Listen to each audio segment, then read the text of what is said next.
So first of all, Mila, congratulations on Luckiest Girl Alive. I just spoke with the writer and the director. They said, and I quote, "Oh, yes, go." Oh, yes. Mike says, Mila, that's a dangerous choice. And I'm like, that is the coolest compliment anyone could ever give anyone. I aspire to one day have someone say that about me. Jessica called you wildly candid. What do you think it is about your energy, your talent, that maybe breathed new life into Ani's world? I don't know. It's a good question. You should go back and ask Jess and Mike this question.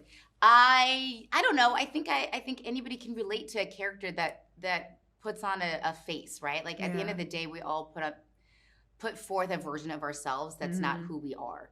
And I've always thought that was something that was really fun to play with. Maybe that makes me a sociopath. I don't know. I don't know. But I got Ani. I think the first draft we read, we ended up rewriting the third act a lot. But the first draft that I read, I thought that she was so fun, and I wanted her to be so full of life. And I think that that's where we took the third act that was a little different. Yeah, this film that it's based on, obviously a book that's a New York Times bestseller. Had you read the book before? Was this the first time that you sort of came across this story? Was when you were maybe attaching to the project? I read the book when it came out. It was an airport reader. I genuinely, truly was at it was like when I was at an airport and I read the book. So when they sent me the script, I was like, God, this title sounds so familiar, and I was like, maybe I read the script before. Yeah.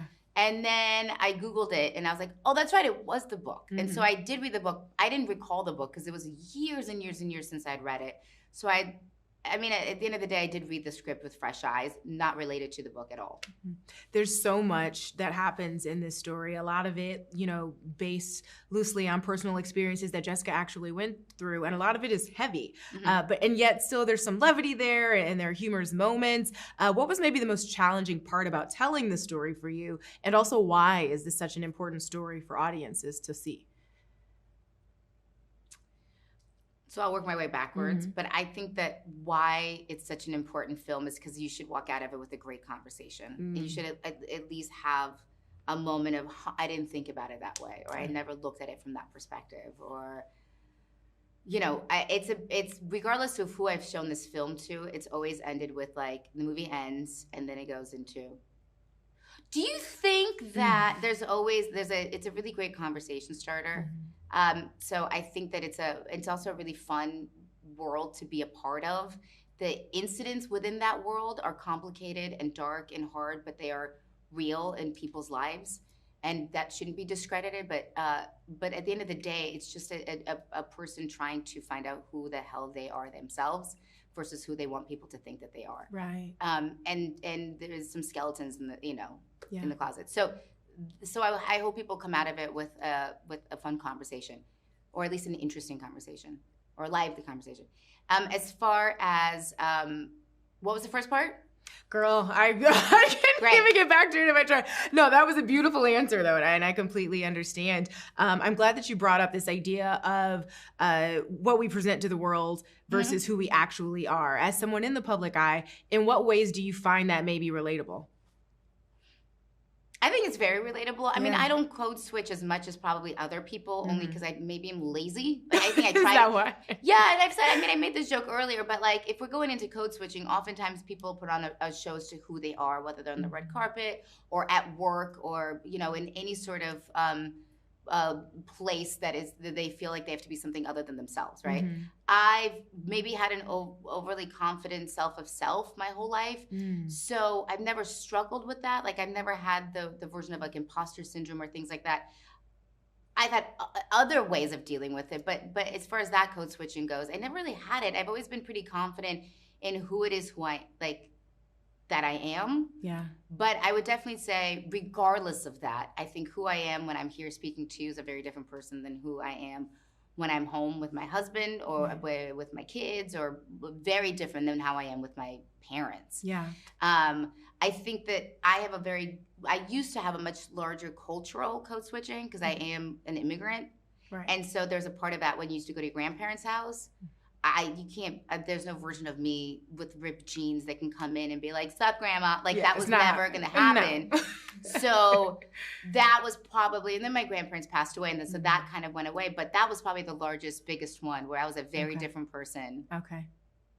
Because I had so much more respect for my grandparents. And now in life, I'm like, who cares?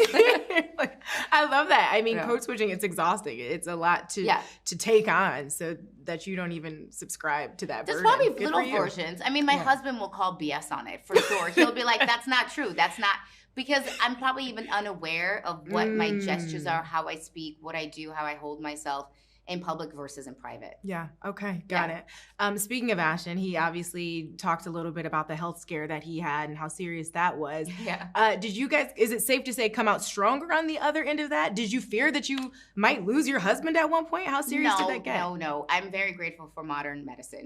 Like, thank God I live in a country that has a hospital. Yeah. No. It was a little bit blown out of proportion based on some media. Okay. He had vasculitis. It was awful. It got diagnosed. It got better. And he's fine. Yeah, he's running the New York Marathon. He's fine. Ashton is fine. He's fine. Got it. We're so excited for that 90s show. Obviously, reprising your roles. What can you tell us? What can we expect? And also, what do you remember? Mila, I gotta ask about I know. this. We gotta talk about that 90s show. Okay. I said in the one right before, my kid in it is too damn old, okay? I would not birth such a child at my age. It is very cute. It's very sweet. It pays homage to anyone who's ever watched 70s or loved 70s show. They will be really happy with it. Okay. I really, truly believe it. Deborah Joe and Kurtwood Smith are back. So it kind of takes place back in their house. I don't know how much of it they release as to what it's about. Or who's Feel together. free to just I don't know what they've America. talked about. I know nothing. But I do have my husband and I are together in it. Yes. Which is weird because we shouldn't have been. It's so meta though. I love it. You know what? I called BS. I was like, my character would be with Fez. I think that I ended up with Wilmer's character. And I was like, why are you and I together? And also, he was married when 70s ended to Shannon Elizabeth's character, I think. And he was a cop. And now we're like 16 years later, whatever it is. And now we're married with a kid, and I was like, I don't know about this one. Maybe they're just easier, right? Like, it's cute. It's very cute. It was weird to shoot together, though, I will tell you. Why? Because I thought maybe it'd be easier for you. No. It made me super nervous. What? Oh, my God. I was more nervous doing that than anything else in my career was to shoot with my husband. No. On the set of 70 Show, because the set's exactly the same, minus a couple paint jobs. I don't know. It made me so uncomfortable. Because it's like acting is bullshit, right? Like at the end of the day, it's all about bullshit. And so I would look at my husband while we were doing a scene or rehearsing, and I'd be like, "Oh my God, that's what you look like when you act." Because you're just like, "Oh wow, oh that's so weird." And then I don't know, to be married, but be at the place where we met, and it looks the same. Was trippy. It's taking you back to we walked on set and I was like, ooh, this is weird. It was weird. It was very weird. Well, we can't wait to watch the weird. Oh, but it's great. But the show, forget us. Who cares about us? The show is great, and I hope people watch it, and the kids in it are great, and they're so fun, and they have a great little cast going. Okay, I love it. Yeah, who cares about us? Don't worry about us. You are gold. We're one scene in and out. We're like, bye. In and out. Well, thank you so much for your time. Congratulations on Luckiest Girl Alive. Thank you so much. It's so nice to see you.